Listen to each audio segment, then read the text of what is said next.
Jemaat yang dikasihi Tuhan, mari saat ini kita merenungkan kebenaran firman Tuhan. Hari ini firman Tuhan terambil dari Matius 25 ayat 14 sampai 30. Dari ayat yang kita baca, kita diingatkan untuk senantiasa mengerjakan setiap potensi yang Tuhan beri dengan bertanggung jawab. Namun tentu saja di dalam pelaksanaannya, hal ini tidak mudah. Hal tersebut dapat dilihat pada diri ketiga hamba. Mari kita perhatikan satu persatu.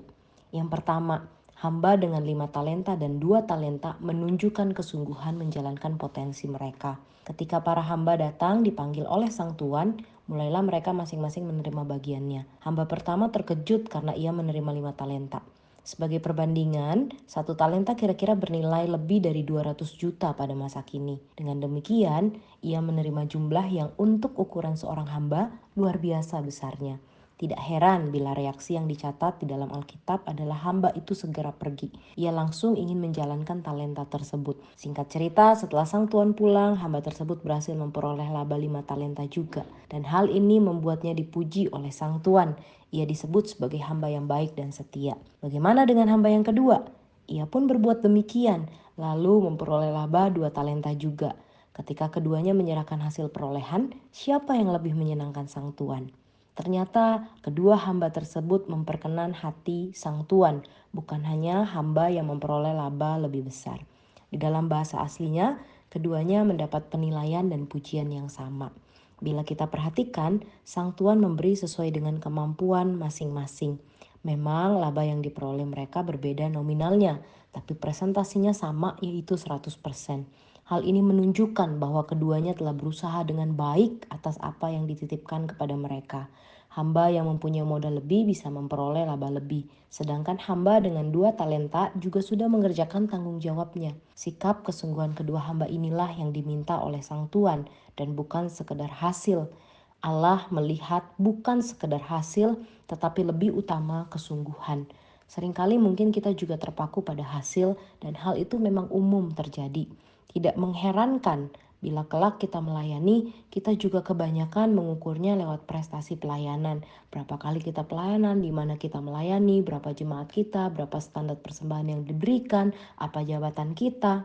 Kita mungkin mengira bila hasil pelayanan kita baik, kita telah menjadi orang yang bertanggung jawab. Namun hal tersebut tidak sepenuhnya benar, karena sikap hati kitalah yang menentukan apakah kita bertanggung jawab atau tidak. Bukan standar kita yang berlaku yaitu hasil, tetapi standar Tuhanlah yang berlaku. Apakah kita telah setia menggunakan setiap talenta kita untuk melayani, dan apakah kita telah melakukan yang terbaik yang dapat kita lakukan. Hal tersebut memang tidak mudah. Bila tidak berhati-hati, kita sangat mudah menjadi seperti hamba dengan 1 talenta yang justru meremehkan kepercayaan tuannya. Pada saat pembagian talenta, hamba ketiga ini menerima 1 talenta. Apakah tuannya tidak adil? Jawabannya bukan, karena memang sang tuan memberi sesuai dengan kemampuan masing-masing hamba tersebut. Apakah hamba itu mengalami penghinaan karena menerima paling sedikit? Tentu saja tidak. Namun sikap si hamba ini terhadap tanggung jawab yang telah diberikan oleh sang tuan berbeda dengan yang lainnya. Bukannya menjalankan talenta tersebut, hamba itu justru menyimpannya di dalam tanah. Pada zaman itu, menyimpan dalam tanah atau mengubur merupakan tindakan yang biasa dilakukan untuk mengamankan harta. Sampai di sini mungkin kita tidak mendapati kesalahan pada hamba ketiga ini. Namun kesalahannya menjadi jelas terlihat ketika ia menghadap sang tuan. Bukannya menyerahkan modal dan laba, tetapi hamba ini malah pertama-tama datang dengan menuduh tuannya sebagai tuan yang kejam dan jahat. Akibatnya, tanggung jawabnya diambil dan dirinya dicampakkan ke dalam kegelapan yang paling gelap. Istilah kegelapan yang paling gelap sendiri biasa digunakan untuk menunjukkan tempat pembuangan bagi orang-orang jahat, yaitu neraka. Mungkin kita berpikir bahwa talenta yang kita miliki itu tidak ada apa-apanya. Tanpa saya ada banyak orang lain yang lebih baik. Mungkin kita memang bukan seorang pemain musik yang berkarisma, tetapi kita bisa berlatih untuk memaksimalkan kemampuan kita. Mungkin kita tidak bisa bernyanyi dengan luar biasa, tetapi pengalaman rohani kita dapat membuat kita memimpin orang-orang di sekitar kita di dalam ibadah untuk menikmati Tuhan. Mungkin kita tidak menonjol di dalam pelayanan pembesukan, tetapi kita adalah pendoa yang setia. Oleh sebab itu, jangan pernah anggap remeh setiap potensi kita. Jangan anggap remeh pelayanan yang kecil sekalipun.